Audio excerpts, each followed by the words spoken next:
Hi, everyone, and welcome back to another episode in Sketchbook Chronicles. Today, I'm going to show you how to draw the back view of the torso anatomy. As always, feel free to follow along with me as I draw and push pause on your device if you need more time. Remember to hit that like and subscribe button below. Your support makes these tutorials possible. Thank you so much. Let's get started. First, I block in the main structure of the form, and then I add the muscles within the form. This view can be challenging because it's not one that we use as much as the other views of the human form. So, as we go along, be very patient with yourself and be patient with me. We're going to work through this. As you draw, if you make any mistakes at all, don't be frustrated. Be patient with yourself. And remember, that's what that eraser is for. There are a lot of muscles in the back, so we won't get to all of them, but I'll show you how to draw the main surface muscles. Right now I'm just blocking in the deltoid, the trapezius or the neck, the back, the muscles that attach the neck to the shoulders. Kind of clean that up just a little bit. Clean up that shoulder blade, block that in a little bit better. It's just a building process.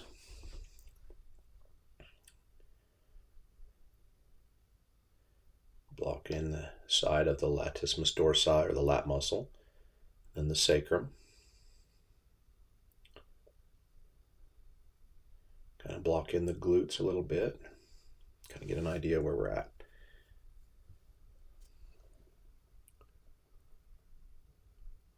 And the muscles that I'm going to show you, they're going to include the latissimus dorsi, which is the lat muscle, and the levator scapula, which is basically that trapezius or neck muscle right up there on top, and the supraspinatus, and we're going to also go over the trapezius and the teres minor and the iliocostalis and the external oblique, just to name a few.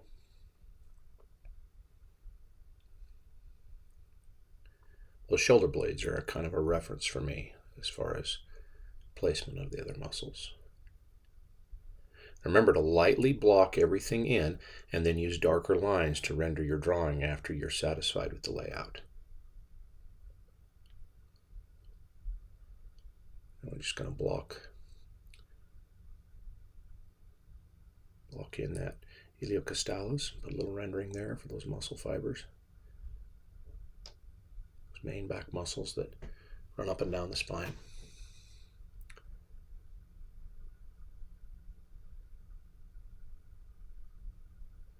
A few more muscle strands in the lats.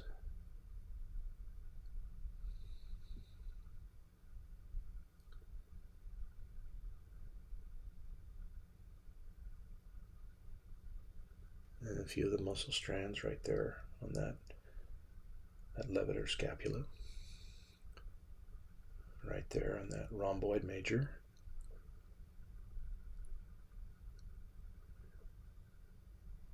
And work a little bit there on that teres minor on that left side. Those are the muscles that kind of come underneath the shoulder blade and then wrap right up in and connect to the shoulder bone.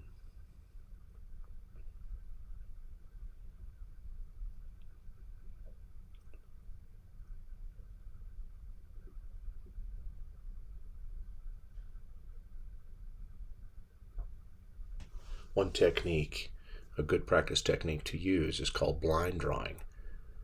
This means that you study your model, try not to look at your paper and pencil, and just keep your eyes on the model and draw what you see. Trace it in your mind, and your hand will follow what you see without looking at your paper. This technique is really tough to get the hang of, but after you practice doing it, you will find that it really helps you see things in your reference or your model that you once took for granted. It's a fun exercise that will definitely improve your skill. So something to try out. I encourage you to try that if you can. Of course, repetition is the foundation of your art skill. Repeat good habits over and over until they become part of you.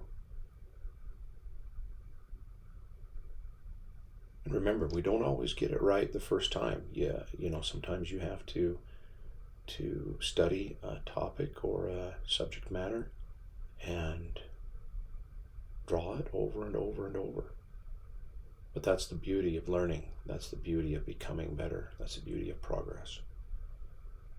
It's just doing it over and over until you get it right. And you may look at your drawing several years from now and just think to yourself, wow, I see how far I've come. A little rendering there on that iliocostalis muscle. Some more on the lat muscle, both sides.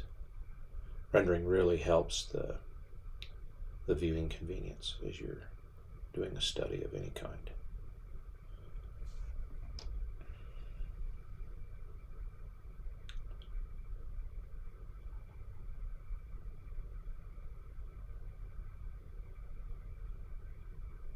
A little more rendering up there on that rhomboid major. And then, of course, the levator scapula, the trapezius muscle.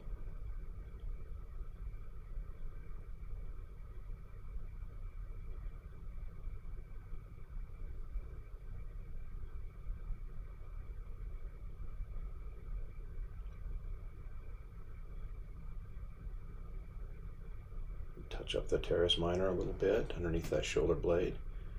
Bring in a little bit more rendering underneath those muscles.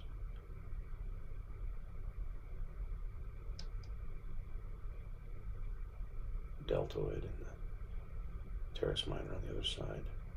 I'm looking at this lat right here on the left, and it's out of proportion and it's out of place, so I'm going to trim that up a little bit, make that a little bit more consistent with symmetry here.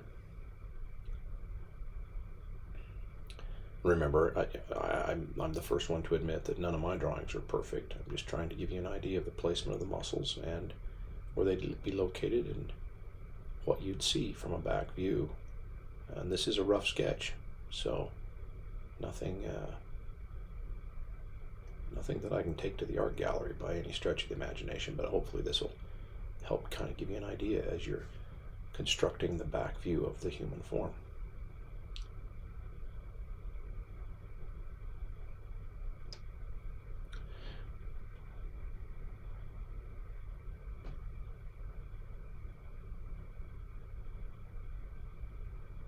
Well, that about wraps it up for today. I hope you've enjoyed this episode of the Torso Anatomy Back View, and I hope you will join me for our next episode, the anatomy of the neck. We're going to learn the neck muscles and how they join in with the torso and the rest of the body to support and move the head. And as always, hit that like and subscribe. And remember to keep drawing and enjoy the process. Enjoy every moment. Every moment that you learn is a moment that you've become better and you've improved yourself, not only as an individual, but as an artist. And loving that improvement and loving that journey is so important to true progress. And I hope that you're always patient with yourself, and I hope that you're always improving, and above all, be very positive with yourself. Be positive with your artwork. Always praise your artwork, even if others won't. Make sure you take a look at your own artwork and love it.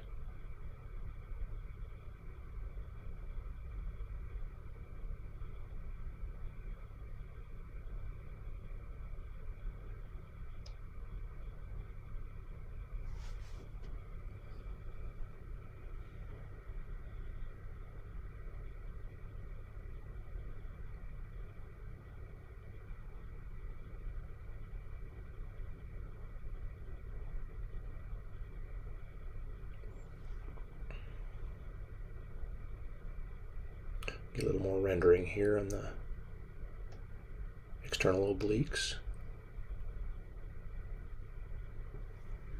Bring that into view a little bit more. A little more shadow and line underneath our major muscle groups. A little more rendering is always appealing.